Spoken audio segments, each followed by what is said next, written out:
આમાં પાણી દેખાય છે એવી રીતે આમાં પરમ તત્વ બ્રહ્મ તત્વ દેખાતું નથી, આમાં જ દેખાય છે. હું વાત એટલા હું જાઉં છું કે આપણું મન બુદ્ધિ ચિત્ત છે એને આપણે જોઈ શકતા નથી, એ અદૃશ્ય છે. મન બુદ્ધિ ચિત્ત અને અહંકાર જે છે એ અદૃશ્ય છે. કારણ કે માણસ જ્યારે શરીર છોડે છે ત્યારે એ જતું રહે છે, તમે જોઈ શકતા નથી, એ અદૃશ્ય છે. પણ એ ગયો તો ખરો, એમાંથી શરીર છોડવા વાળો કોક હતો જે જીવાત્મા, એ જીવાત્મા આમાંથી આ શરીરમાંથી છૂટો તો થયો, એ વાત તો પાછી થઈ. ભલે આપણે જોયું નહીં પણ અનુભવ્યું તો ખરું. કારણ કે આંખ હતી, હાથ હતા, કાન હતું, બોલતો હતો, ચાલતો હતો, એ કેમ અત્યારે નથી બોલતો? અને એ વખતે જ્યારે શરીરમાં હતો ત્યારે એને કંઈક કાકડી મારો તો તરત એમ કે મને વાગે છે. હવે શરીર નથી કહેતું કે મને વાગે છે, મને મારો કે મને દાટો. કારણ કે એ શરીરનો ભોગવવા વાળો હતો એ અત્યારે નથી. તો એ જે સૂક્ષ્મ છે, જે પ્રકૃતિની મેં વાત કરી સૂક્ષ્મની, એ સૂક્ષ્મ પ્રકૃતિની અંદર ચેતન તત્વ, જેમ આમાં પાણી વધારે દેખાય, આમાં પાણી નથી દેખાતું, આમાં પાણી વધારે દેખાય, એમ મન બુદ્ધિ ચિત્ત અને અહંકારમાં પરમ તત્વ વધારે દેખાય છે. એટલે એ ચેતન છે. અને એટલે જ વિચાર કરી શકે છે, સંકલ્પ કરી શકે છે, મારે આમ કરવું છે, મારે આમ કરવું છે. એટલે પરમાત્માથી જરાય છૂટો નથી.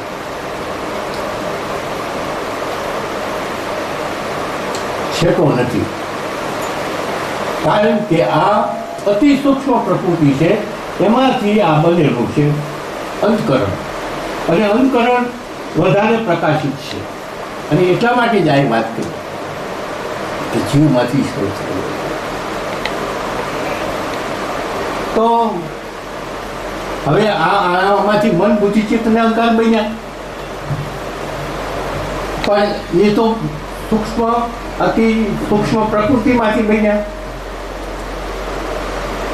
અતિ સૂક્ષ્મ પ્રકૃતિમાં જો પરમ તત્વ ન હોય તો એ નિષ્ક્રિય.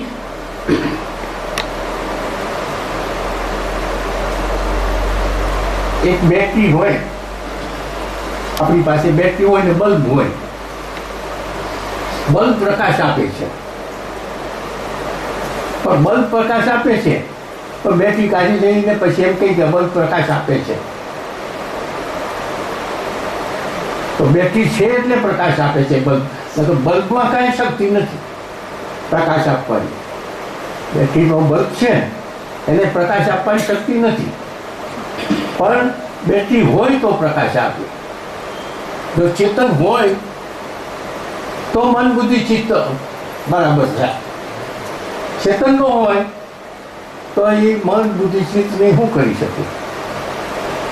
વાત હવે બરાબર આવે છે કે ચેતનથી મન બુદ્ધિ ચિત્ત પ્રકાશિત છે.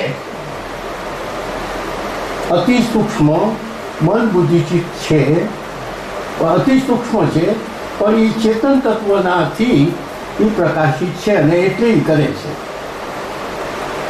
જેમ બલ્બ નકામો થઈ જાય, બેટરી ન હોય તો આ નકામું થઈ જાય. તો હવે આપણે એમ કહી છીએ કે હું કરતા છું, તો જો ચેતન ન હોય તો તમે એમ કહો કે હું કરતા છું.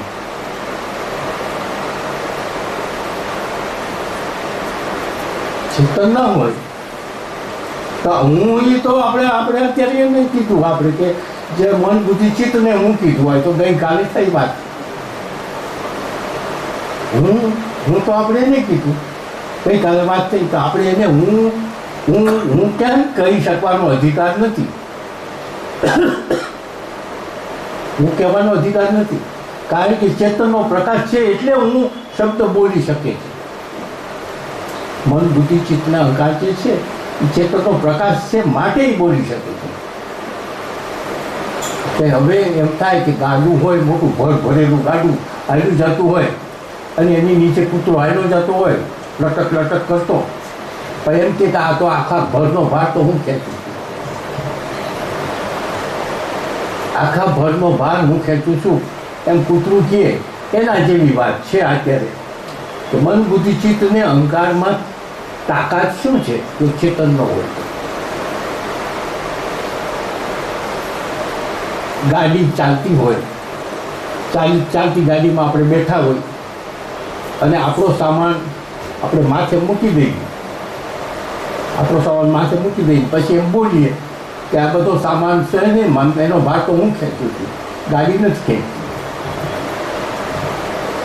મારા સામાનનો ભાર તો હું છે, મારે માથે રાખ્યો છે, ગાડી નથી.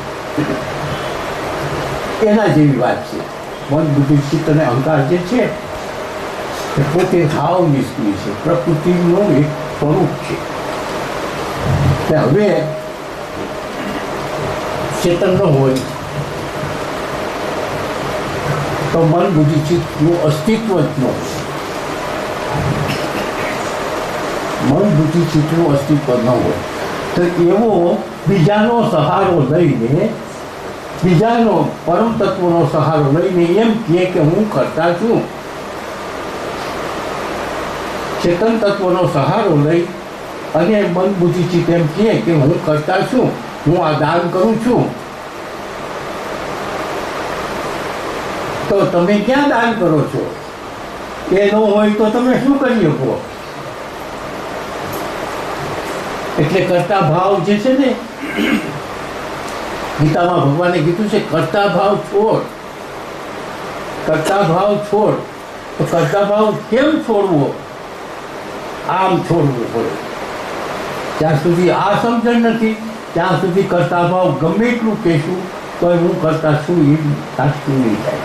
આ સમજણ આવી છે ત્યારે કરતા ભાવ. એટલે આપણે ક્યાંય દાન દઈ ભલે ને એમ કહી, પણ આ તો બધું ઉપચારિક છે. તો ભાઈ દાન ન હું તો આ કહ્યું, હવે મેં એમાં શું કહ્યું? મેં તો કાંઈ નથી કહ્યું. ભગવાને મને દીધું એટલે મેં આ દીધું, હું કાંઈ કરતા નથી. એવી જ વાત દ્રષ્ટાની છે. દ્રષ્ટા પણ દ્રષ્ટા તું ક્યાં હતો? તને પ્રકાશિત કરે છે એટલે તું એમ કહી દે કે હું દ્રષ્ટા છું. દ્રષ્ટા તો એ જેના વડે તું પ્રકાશિત થાશ એ દ્રષ્ટા છે. આપણી વાત હવે મૂળ વાત ઉપર આવીએ કે જો અહીંયા મલિન હોય અને મલિન સત્વગુણમાંથી આને બરાબર થવું હોય તો આપણે જીવમાંથી ઈશ્વર થાય. જીવમાંથી ઈશ્વર બની શકે, પણ મલિન સુધારો, મલિન એટલે ચિત્ત શુદ્ધિ. એના માટે થઈને જપ, તપ, દાન, યજ્ઞ, સેવા અને પ્રાયશ્ચિત કરવું પડશે. જપનું વિજ્ઞાન આપણે કાલે કીધું કે ભાઈ 4 થી 5 સવારના વહેલા 4 થી 5 એ બ્રહ્મ મુહૂર્ત છે, અને તો એમાં જપ કરો તો એ વૈજ્ઞાનિક રીતે જપ થાય તો એ જપ આપણા જમા થાય, ચિત્ત શુદ્ધિમાં કામમાં આવે. પણ જો આખું દોડાતું હોય અને ગમે ત્યારે આપણે જપ કરીએ તો એ જપ જો ધ્યાનથી ન થતા હોય, એકાગ્રતા ના હોય અને આપણા પરમાત્માની સાથે તન્મયતા ન આવે તો એ જપ બધાના કામમાં થાય. જપ જ્યારે આપણે કરતા હોઈએ છીએ ત્યારે આપણે એક બીજી વાત છે કે આપણે જપ કરીએ છીએ કોઈ પણ દેવ દેવી, ભલે આપણે ગમે તે દેવને દેવીને કરીએ, પણ શાસ્ત્રની અંદર એવું છે કે ઘણા એમ કહે છે મેં પહેલાં હનુમાનજીના જપ કર્યા, આ 5 માળા હનુમાનજીની કરી, પછી 2 માળા શિવજીની કરી, 3 માળા કુલદેવીની કરી. તો આ જે છે વિવિધતા, એ વિવિધતા જ્યાં સુધી નહીં ભાંગે ત્યાં સુધી તમારા જપ યોગ્ય નથી. કારણ કે વિવિધતા છે, આ દેવ આ દેવ આ દેવ આ દેવ, એ શાસ્ત્રમાં વ્યભિચારી ભક્તિ કીધી છે. ચોખ્ખા શબ્દમાં કીધું છે વ્યભિચારી ભક્તિ. કારણ કે તમે બધા દેવને ભજો, બધા દેવ એક જ છે, પણ આપણી બુદ્ધિમાં નથી બધા દેવ એક એમ. ભલે એમ હોય રાખો, આપણી બુદ્ધિમાં હનુમાનજી જુદા છે, રામ જુદા છે, કૃષ્ણ જુદા છે, બીજા શિવ જુદા છે, આપણી બુદ્ધિમાં જુદા છે, ભલે હોય, પણ તમે એક દેવને કરો. બીજા દેવ તમારા ઘરમાં હોય તો ભલે હોય, એની પૂજા અર્ચના, દીવો કરવો, પ્રસાદ કરવો, એ બધું કરવું, પણ સાધના એક દેવની કરવી. સાધના એક દેવની કરવી, એક જ દેવ પકડી રાખો તો ખરેખર તમારે ધીમે ધીમે ધીમે ધીમે પછી થઈ જશે કે આ તો હું હાવ, પછી તમને જ હસવું આવશે કે હનુમાનજીને જુદા ગણતો હતો, રામને જુદા ગણતો હતો. હવે બધું એક જ છે. રામની વાત છે, હનુમાનજી ને રામ ને બધા જ્યારે આવી ગયા અયોધ્યામાં આવ્યા ત્યારે પછી હનુમાનજી કે મારે કાંઈક પ્રવૃત્તિ તો કે આ તું મુંડકો ઉપનિષદ છે એ તું વાંચ. એટલે એને વાંચી ઉપનિષદ હનુમાનજી વાંચી, મહિનો 2 મહિના વાંચી, બધું ગ્રહણ કર્યું. પછી કે વાંચી લીધી તો કે હા, તેમાં તું શું સમજ્યો? તો એણે કીધું કે શરીર ભાવે હું તમારો દાસ છું, શરીર ભાવે હું તમારો દાસ છું, જીવ ભાવે તમારો અંશ છું, જીવ ભાવે તમારો અંશ છું, અને આત્મ ભાવે હું રામ છું. આ એનું સાધનાનું કર્યું. હનુમાનજીએ સાધના કરીને આગળ થયા તો એને કીધું કે શરીર ભાવે તમારો દાસ, જીવ ભાવે તમારો અંશ, આમાંથી અંશ છૂટો પડ્યો, પણ આત્મ ભાવે તો હું રામ જ છું. કારણ કે એ સ્થિતિ ભૂમિકા આવતી જાય, પણ એક જ ને ભજો તો, એક જ ને ભજો તો, જો જુદા જુદાને ભજશો તો નહીં થાય. અને પછી એમ થાય કે રામ તો રામ આ અત્યારે જે અયોધ્યાના રાજા જે રામ છે એ નહીં, પણ રામ તો આખું આ જે છે તે આખા બ્રહ્માંડમાં છે એ રામ. આત્મભાવે એટલે હવે બધે રામ જ છે. મીરાએ કીધું ને, મીરાએ એવું કીધું, મને મારો નાવલિયો ભાવે રે, બીજો મારી નજરે ન આવે, ગોવિંદો પ્રાણ મારો રે, મને જગ લાગ્યો છે ખાર. મને મારો નાવલિયો ભાવે, બીજો નજરે ન આવે. નાવલિયો એટલે એ એટલે પરમ તત્વ, ભગવાન, ઈશ્વર બધે જ છે. હવે મોરલી વાળો નથી.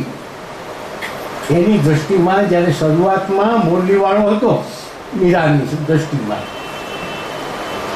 પણ મોરલી વાળો ક્યાં સુધી હતો કે જ્યારે એનામાં આ જ્ઞાન પ્રાપ્ત થયું ત્યારે એને કીધું મને મારો નાવલિયો ભાવ, બીજો એટલે બીજું કાંઈ આખા જગતની અંદર બીજું કાંઈ દેખાતું નથી, મારો રામ જ છે બુદ્ધિ, એટલે કે બ્રહ્મ છે. પછી ગોવિંદો પ્રાણ મારો રે, મને જગ લાગ્યું છે ખારો. જગત ખારું લાગવું એટલે જગત મિથ્યા છે, તે ગયા એમાં હોય. જગત ખારું લાગવું એટલે જગત મિથ્યા. શંકરાચાર્ય કીધું બ્રહ્મ સત્ય, જગત મિથ્યા. એટલે વાત એ છે કે આપણે જે જપ કરીએ છીએ એ જો એક જ દેવને પસંદ કરવા અને એ દેવને છોડવાની શિવ સ્થિતિ, તો એ જપમાં ધીમે ધીમે ધીમે તદ્રુપતા થઈ જાય. તદ્રુપ થઈ જવું એટલે એની અંદર મય ભરી જવું, ભરી જવું. આપણે અન્ન ખાઈએ છીએ, અન્ન શરીર બની જાય છે.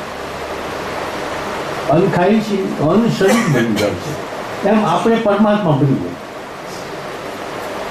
એમાં ભળી જવું, એક રૂપ થઈ જવું. જપ કરતા કરતા સ્થિતિ આવે. હવે જપ ન ફાવે તો જપ પછી તપ. તપ એટલે આપણે વાત થઈ કે ભાઈ પેલા સાધુઓ ફરતી અગ્નિ છાંટી અગ્નિ કરીને પછી વચમાં બે તપ નહીં, એટલે હઠયોગ કહેવામાં આવે છે. પણ આપણે સામાન્ય રીતે એને તપ કહીએ છીએ. એ તપ નથી, તો હઠયોગ છે. એ એક પરમાત્મા પ્રાપ્તિ કરવાનું એક છે, પણ એ એક જુદું છે. પણ આપણે સંસારમાં તપ થાય, સંસારમાં તપ થાય ઇન્દ્રિયોનું દમન. જે વાસનાઓ તરફ જે ઇન્દ્રિયો 5 ઇન્દ્રિયો જઈ રહી છે એને પરમાત્મા તરફ વાળવી. જે આપણે જોવાનું મન થાય, જે આપણે જોઈએ એમાં વિકાર થાય, ત્યારે આપણે પરમાત્મા એમાં સ્વરૂપ જોવું. એ ઇન્દ્રિયોનું દમન, એને તપ કહેવામાં આવે છે. કાયમ માટે જો થતું હોય તો બહુ સારું. એક સાધના જ છે, પેલી એક સાધના છે, આ એક સાધના છે. જપ તપ દાનની વાત આપણે કાલે કરી કે દાન કેવી રીતે કરવું, કે જે સાત્વિક દાન 17મા અધ્યાયમાં છે. સાત્વિક દાન, રાજસી દાન, તામસી દાન. તો એમાંથી સાત્વિક દાન, સાત્વિક એટલે કોઈ પણ જાતનું દાન આપણે કર્યું છે એ બીજાને ખબર ન પડવી જોઈએ. કરતા ભાવ ન હોવો જોઈએ, ફળની ઈચ્છા ન હોવી જોઈએ. કરતા ભાવ એટલે આપણે જે સમજાયું તે આમાં હું ક્યાં કરી ઉપયોગ છું, ચિંતન ન હોય તો હું કંઈ કરી શકતો જ નથી. એટલે કરતા ભાવ ન હોય. જપ તપ દાન યજ્ઞ, દ્રવ્ય યજ્ઞ. દ્રવ્ય એટલે યજ્ઞ હોમીએ છીએ આપણે તે. એમાં ફળની ઈચ્છા રાખીને યજ્ઞ કરતા હોય છે કે મારો છોકરો સારો થઈ જાય, અથવા તેને પરીક્ષામાં પાસ થઈ જાય, મારો ધંધો વધે. આવી રીતે જુદી જુદી ઈચ્છાથી યજ્ઞ કરતા હોય છે. પણ વિશ્વ કલ્યાણ અર્થે યજ્ઞ જો થાય તો એ એક સાધના થઈ ગઈ. જપ તપ દાન યજ્ઞ સેવા. સેવા નિષ્કામ ભાવે, કોઈ દર્દીની સેવા કરવી, કોઈ સાધુની સેવા કરવી, કોઈ આશ્રમની સેવા કરવી, કોઈ અપંગની સેવા કરવી, એ પણ નિષ્કામ ભાવે ફળની ઈચ્છા રાખ્યા વગર સેવા કરવી તો એક સાધના છે. મેં ઘણી વખત કહું છું કે તમે રસ્તા ઉપર ચાલ્યા જાઓ છો, તમને કોઈ આંધળો હોય એને સામે કાંઠે જવું છે, તો વચમાં વાહનની ટ્રાફિક ખૂબ છે, તમે હાથ ચાલી અથવા લાકડી ચાલી હવે સામે મૂકી આવ્યા, તમે તમારે કામ એક સાધના થઈ ગઈ. કોઈનું કાંઈ પણ સંસારમાં કંઈક પણ થોડું ઘણું ભલું કર્યું અને એ ભલું નિષ્કામ ભાવે કર્યું તો એ સાધના થઈ. પણ ચિત્ત શુદ્ધિ થાય. ચિત્ત શુદ્ધિમાં રજોગુણ છે, રજોગુણ છે એનો જો નષ્ટ થાય તો આ બનીને સત્વ થાય, તો સત્વમાંથી આ જીવ બનીને ઈશ્વર થઈ જાય.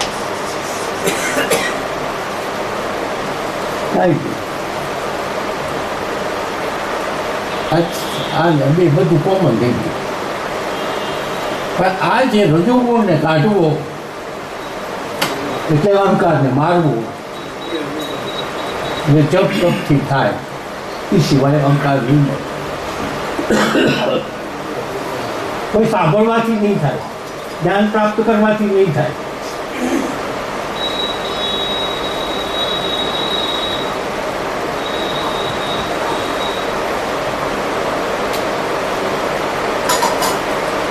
બધું જ્ઞાન બૌદ્ધિક છે.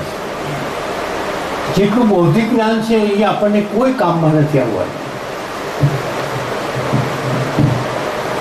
એ ચિત્ત શુદ્ધિ બૌદ્ધિકથી નહીં થાય. બૌદ્ધિક તો જપ તપ કરીને જ થશે. તો હવે આ જે થયું ઈશ્વર, તો જે ગઈકાલે વાત થઈ અને અષ્ટાવક્રજી કીધું કે તું આ બ્રહ્મ છો, તું બ્રહ્મ છો. આપણે એમ માન્યું કે હું બ્રહ્મ છું. પણ હવે હું બ્રહ્મ છું તો મારી સ્થિતિ કેવી હોવી જોઈએ? આપણે આગળ વધીએ હવે કે હું બ્રહ્મ છું. આપણે બધા ઘણા બોલે છે, ઘણા એમ બોલે છે કે હું બ્રહ્મ છું. એ બુદ્ધિથી બોલે છે કે બ્રહ્મ સ્થિતિ સાબિત તો બહુ અઘરી છે. પણ છતાં ભલે બોલે, એમ કંઈ ભ્રમ થઈ જવાતું નથી. પણ છતાં ભ્રમની વ્યાખ્યા શું છે?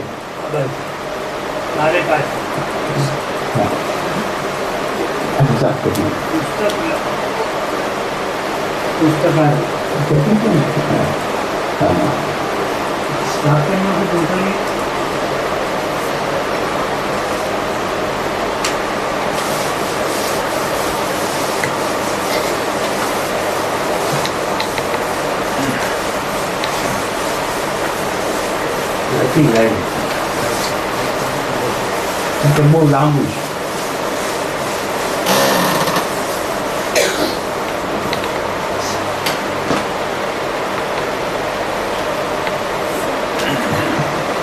બ્રહ્મને આપણે એક તો એવી રીતે આપણે ગૂંચવાઈ છીએ,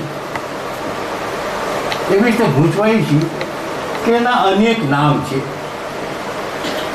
અનેક નામને જુદી જુદી રીતે જુદી જુદી જગ્યાએ, જેમ મેં અહીં તમને કીધું કે આ બ્રહ્મ છે, પણ આપણે એને આ ઈશ્વર કીધો. કારણ કે પૃથ્વી ઉપરનું જે સંચાલન કરે છે એ જ બ્રહ્મ. જેમ વાત કરી ને કે ભાઈ એક માણસ રસોઈ બનાવતો હોય તો રસોઈઓ કહીએ, પણ એ જ માણસ પોલીસના કપડાં પહેરીને બજારમાં ફરતો હોય તો આપણે એને પોલીસ કહીએ, પણ માણસ તો એનો છે, કામગીરી જુદી છે. અહીં આપણને બ્રહ્મ જે છે ને એની કામગીરી જ્યાં જ્યાં જે બ્રહ્મ એક જ છે, પણ જ્યાં જ્યાં જુદું જુદું છે એના નામ જુદા છે. એટલે આપણે બધા એવા ગૂંચવાઈ જાય છીએ કે આ બ્રહ્મ શું, ચેતન શું, સચ્ચિદાનંદ સ્વરૂપ શું, આ બધું એવી વાત થાય તો એની જરાક ચોખવટ કરી છે આપણે કે બ્રહ્મને શું શું નામથી ઓળખાય છે, ક્યારે ક્યારે ઓળખાય છે. એના આત્મા કહેવાય.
એક જ તત્વના એટલા નામ છે.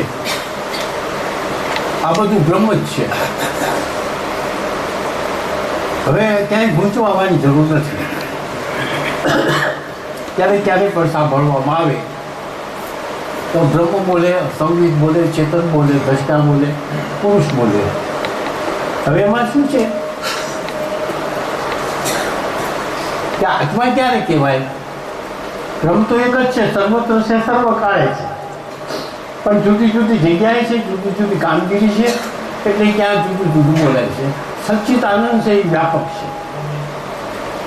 સત એટલે ક્યારેય પણ નાશ ન થાય તેવું. સત એટલે ક્યારેય પણ નાશ ન થાય તેવું. ચિત્ત, ચિત્ત એટલે જ્ઞાન સ્વરૂપ અને આનંદ આપે તેવું. આત્મા એટલે બ્રહ્મ તત્વને આત્મા કહેવામાં આવે છે. પણ એ શરીરની અંદર હોય, શરીર ખરેખર તો આત્મામાં છે, શરીર ખરેખર બ્રહ્મમાં છે, પણ છતાંય એને આત્મા કહે છે. પણ આત્મા એટલે આત્માને જીવ ભાવ કહી છે અને આત્મા છે એ બે જુદા છે. એવી બધી ભૂલો થાય છે, મારો આત્મા તારો આત્મા. તારો મારો આત્મા એવો છે, મારો આત્મા આવો છે, એમ આપણે બોલીએ છીએ, એ બધી ભૂલ છે. કારણ કે આત્મા તો વ્યાપક છે. આત્મામાં આપણે બધા છીએ. આત્મામાં આપણે બધા છીએ. ભગવાને કેટલી વખત કીધું છે, બધું મારામાં છે, બધું મારામાં છે એમ કહે છે. તો એ આત્મા સચ્ચિદાનંદ ઈશ્વરની વાત થઈ ગઈ. હૃદય પણ બ્રહ્મ છે, બ્રહ્મ સ્વરૂપ છે. કારણ કે એ જ ચલાવે છે, એ સિવાય બીજો કોઈ તત્વ નથી ચલાવવા વાળો. અને રમણ મહર્ષિ એના ઉપર બહુ ભાર મૂક્યો છે કે તમારે જો દર્શન કરવા હોય તો એમાં કરો પરમાત્મા, જોવું હોય તો એમાં જુઓ. તો હૃદય આપણું હૃદય છે, એને પણ આત્મા કીધું છે. જ્ઞાન એટલે ખરેખર પરમ તત્વ શું છે એ જાણવું. તો પછી એને જાણીશું આપણે. કુટસ્થ, હવે એ જરાક અઘરો શબ્દ છે. કુટસ્થ, આપણે આત્મામાં છીએ, આપણે બ્રહ્મમાં છીએ, પણ શરીર બ્રહ્મમાં છે. અને હમણાં વાત કરી કે અહંકાર, મન, બુદ્ધિ, ચિત્ત એ એના વડે પ્રકાશિત છે, એના વડે એનામાં ચેતન છે. પણ અહંકાર છે. કુટસ્થનો અર્થ એવો થાય એરણ, લોહાની એરણ, સોનીની એરણ. કુટસ્થ એરણ એટલે કુટસ્થ એટલે કૂટવું, જેના ઉપર કૂટવામાં આવે છે તે, એટલે એને કુટસ્થ કીધું. સંસ્કૃતમાં એરણને કુટસ્થ કહેવામાં આવે. પણ એવું શા માટે કીધું? કુટસ્થની સાથે એટલે એરણની સાથે ઋષિમુનિઓએ બ્રહ્મને શા માટે સરખાવ્યું? એરણ હોય એની માથે ગમે એવા ઘાટ ઘડાય, ધાર્યું ઘડાય, અને પૂજાનું વાસણ ઘડાતું હોય, બીજું કાંઈ પૂરી એ ઘડાતી હોય. ગમે એવા ઘાટ લુવાર ઘડતો હોય તો જે કુટસ્થ છે ને, જે એરણ છે ને, એના ઘાટમાં ક્યાંય ફેર ન પડે. એરણમાં કાંઈ ફેર ન પડે. એરણ એવી હોય, એને એ જોતું નથી એરણ કે મારામાં પૂરી ઘડાડી કે છરી ઘડાડી કે બીજું કાંઈ ચપ્પુ ધારણ, કોઈ સંહાર કરવાનું હથિયાર, તલવાર કુટસ્થ ઉપર એરણ ઉપર થાય તો એને એનાથી કેટલાય માણસો કપાય તલવારથી. એ તલવાર કુટસ્થ ઉપર ઘટાડે, એરણ ઉપર ઘટાડે, પણ એરણને કાંઈ લેવા દેવા નથી. સોની હોય તો સોનીની એરણ હોય, તેમાં નાના નાના ઘરેના ઘાટ થાય. તો કાનનો થાય, આંખનો થાય, નાકનો થાય, ગળાનો થાય, ગમે થાય અને ગમે તે પહેરે એની સાથે એને કાંઈ લેવા દેવા નથી. ઘાટ એની ઉપર થાય છે પણ એ ઘાટની સાથે એને કાંઈ લેવા દેવા નથી. એવી રીતે આ મનુષ્ય અહંકાર પ્રકાશિત છે કોના વડે? પરમ તત્વ. હવે અહંકાર કોઈ ખૂન કરે, અહંકાર દાન કરે, અહંકાર પૂજા કરે તો જે દ્રષ્ટા કીધો છે એને કાંઈ લેવા દેવા નથી. અંદર જે શરીરમાં અંદરના ભાગમાં જે પરમ તત્વ છે એ પરમ તત્વ તો દ્રષ્ટા જ છે. એ એના વડે પ્રકાશિત થઈને એ કામ કરે છે. અહંકાર ખોટાના હાચા જેમ એરણ ઉપર બધા ઘાટ ઘડાય તો એરણને કાંઈ લેવા દેવા નથી. એમ અંદર છે